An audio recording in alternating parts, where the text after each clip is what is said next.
Hello, we're continuing here with Energy 101, and today we're going to talk about oil imports.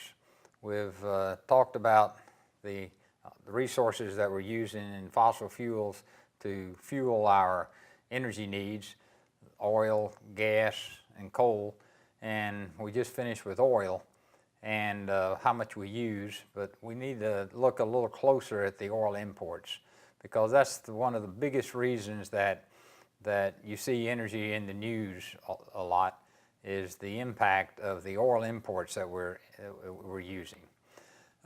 This is a chart that we've seen before. I just want to reemphasize the red area is the import over time. These are millions of barrels per day.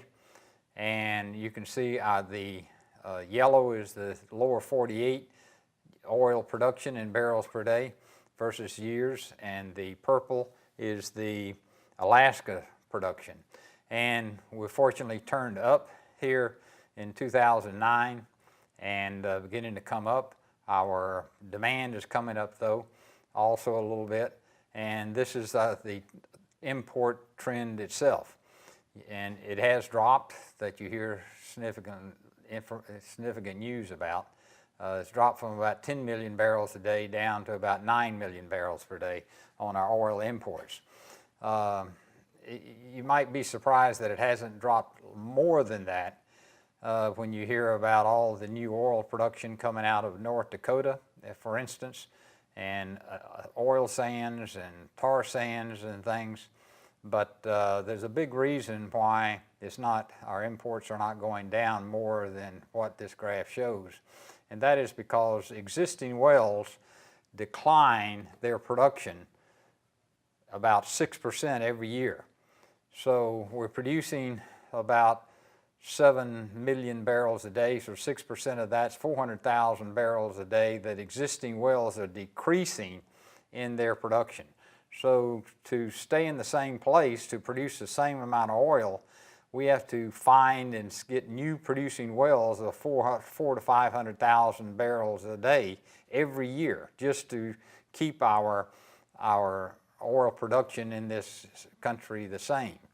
So we have to run hard in order to keep the same place. If we want to make an inroad into the red area here, which are imports, we're going to have to increase our production and drilling activity considerably because we've got to, as you see, we have to increase at a factor of 2.5 or so our production in order to become independent of oil imports, which we'll look at a little closer. So that's what we're talking about, and previously we've determined that the U.S. is energy independent for for coal and gas. Those are the electric power fuel resource that we use, fuels. And so when it comes to electricity, we are energy independent. That's why wind that produces electricity, solar PV that produces electricity, and nuclear that produces electricity does not have an impact on our oil consumption because we don't burn oil for electricity production. So that's unfortunate because our renewables, the wind and solar and nuclear, for instance, also would have a big impact on our oil if we were burning oil for electric power, but unfortunately we're not. The U.S. is dependent on imported oil. Approximately 60% of our oil consumption is imported. 60% is imported. So that's where the problem is from an economic and national security viewpoint. So where is this oil coming from? Well, fortunately, the top 2 countries that it's coming from are North American countries. Canada being the biggest one, of about 24% of the oil that we import is coming from Canada. That's followed by Mexico at about 10%. And unfortunately, Mexico's production rate is declining and their domestic consumption is generally increasing. So their exports have been declining in recent years. People expect that to happen for a while longer, so the oil that we can import from Mexico is probably going to decline over the next few years. And one of the advantages of getting oil from Canada and Mexico is they're adjoining countries overland, and we can bring the oil in by pipeline. Pipeline is a very cheap way to transport oil, much cheaper than even by ocean tankers. The next in line is Saudi Arabia, the third country, and we get about 10% of our imports from Saudi Arabia. Venezuela at about 8%, Nigeria at about 7%, Russia is 5%. Russia has really brought on and developed their oil resources and increased production considerably in the last 10 years actually, and they are becoming and are a major oil exporter. Iraq is they're up to about 4% now. Colombia and South America, Algeria, Angola, and Brazil, and I left the rest off. They were all less than 2%.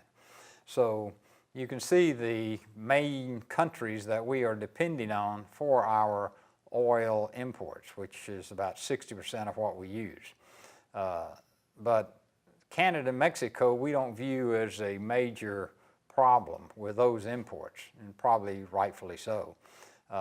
And you can see here that approximately a third of our, when you add Mexico and Canada together, approximately a third of our oil imports come from North America. So those are much less problematic than the ones, the remaining oil importing countries that we're getting our oil from. Outside of North America is about 2/3 of the total oil imports, so that means that about 40% of our oil supplies that we use every day is coming from outside North America, which is, in my mind, probably one of the more important numbers. 40% of the oil we use is coming from outside of North America. The 65% is of the oil that's being imported. So you multiply that times about 60% of the total oil that is imported, and you get about 40% of the oil that we use is coming from outside of North America. Well, why do we import from those particular countries is a complicated story, and there's no one factor that determines that. But it's useful to look at the nations of the world that are exporting oil. Saudi Arabia is exporting more oil for sale to other countries than any other nation. At about 21% of the total oil that's exported for purchase on the open market that that is not consumed within the producing countries is coming from Saudi Arabia. Russia is next. I mentioned Russia is becoming a very big player in the world oil market. About 18% of the world's oil that is exported is coming from Russia that's available for purchase. Iran, you can see why Iran is a major player and one that's hot on our radar screen. UAE immigrants, Kuwait, Nigeria, Iraq, Norway, Angola, Venezuela.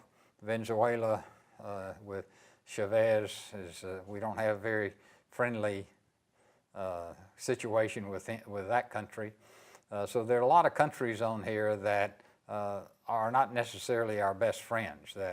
And when we choose among these countries about where we're going to get our oil imported from, it's primarily dependent on price. The oil that's imported is bought by private companies like Exxon and Chevron, and they buy the oil from the cheapest source they can get it. Whoever can deliver it to their refinery at the least cost is where they get their oil from and where they'll purchase it from. So it's price that primarily determines. And of course, their price to their dock is determined by how far it has to be shipped. So Canada and Mexico have an advantage in that it doesn't have to be shipped very far, so there's less shipping cost.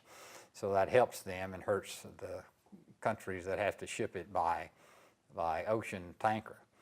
So that's the available oil supply on the market. And by the way, one interesting thing, there's a significant percentage of the oil is pumped out, put on a tanker, and the tanker is in the middle of the ocean before it's actually sold. So people don't really care, but corporations, big companies don't really care where the oil's coming from. If there's a tanker out there that'll sell it to them cheaper than somebody else and anybody else, that's where they'll get it from. So there are obviously some long-term contracts too, but the last barrel that's sold is on the margin is the one that determines the price of oil. And we'll talk about that more. So we see that Saudi Arabia is producing the largest amount of oil on the world market for export. And I think it's interesting that they are actually producing more oil than we're producing. They're producing about 10 million barrels a day, and we're producing about 7 million barrels a day. And in order to get that 7 million barrels a day, we right now have about 1,400 oil rigs that are actively drilling for oil. That's an interesting number, 1,400, that's a lot of rigs. Guess what Saudi Arabia has? Well, as shown there, is 50 rigs to get more oil than we are getting. They're producing 10 million barrels a day with 50 active drilling rigs compared to 1,400 rigs in which we're producing only 7. And this is fairly consistent over time. We've explored our country for 100 years now for oil, and it's similar to the analogy I like to use.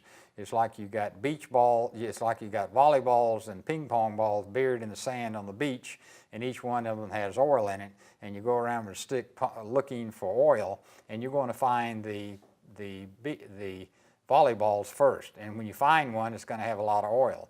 But now we've basically found all the volleyballs, so now we're looking for ping pong balls. They're harder to find, and it's harder to get it out, and we get a lot less oil for all the effort.